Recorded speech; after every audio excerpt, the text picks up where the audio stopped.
Hello, my name is Joan Gardner, Grandma Joan to many people.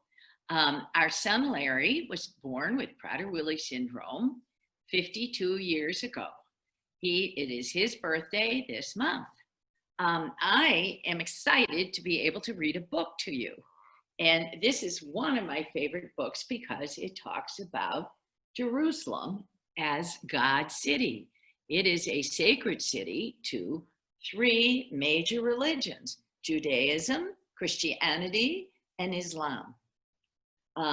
This book was written by Mark Podwell. Mark Podwell is a doctor in New York, as well as a writer of books and an artist who illustrates them. The name of the book, Jerusalem Sky, Stars, Crosses, and Crescents. With wonders and miracles, the sky over Jerusalem touches the world below. It lets down a ladder for angels to climb. At midnight, it can be bright as midday. It even knows when not to rain.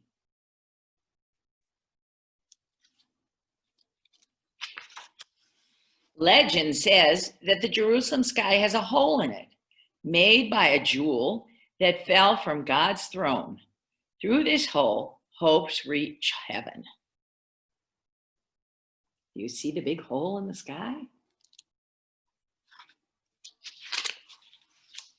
Some believe that halfway between heaven and earth, the Jerusalem sky is home to a city with walls of silver, gates of pearl, and streets of gold.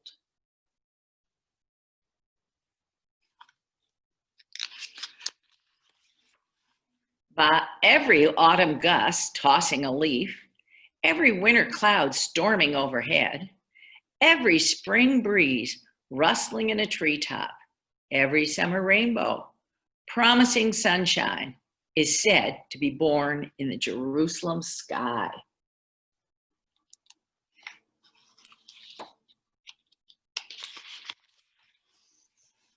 It is also said that each morning the sun blazes red while awakening the world because its rays pass through the roses on Jerusalem's hills. And here are the roses.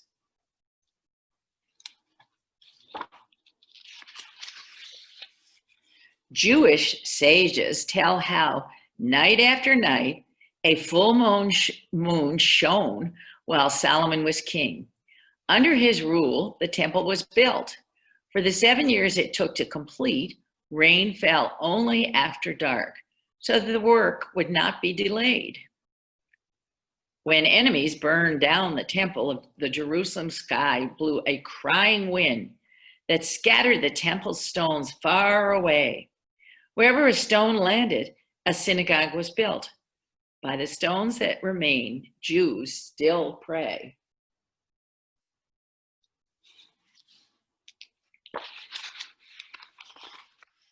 And here is a menorah.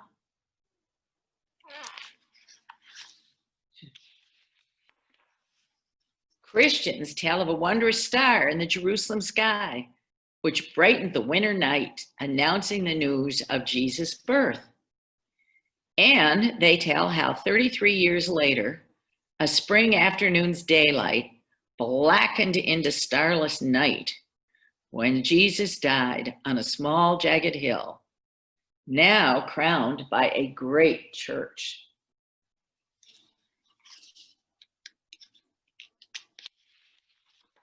And here is the great church.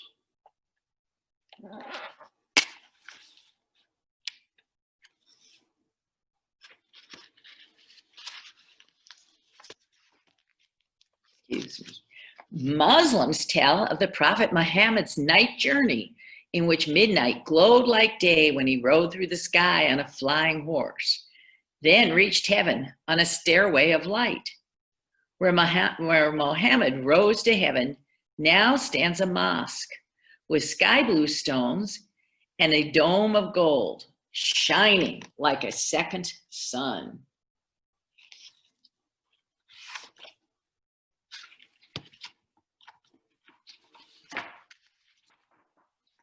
And here is the mosque and the sun. The sun and the mosque. Very beautiful. Atop these majestic monuments to miracles, the synagogue stars, the church crosses, the mosque moons meet under the Jerusalem sky and merge their shadows.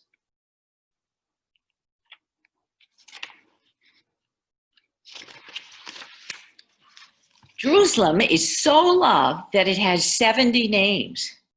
Though it is called City of Peace, no place has been fought over more, 17 times torn apart and rebuilt.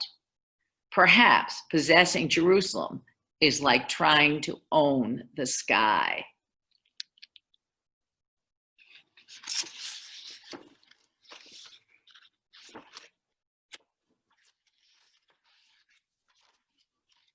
But even so, people from everywhere, every day, gather in the city.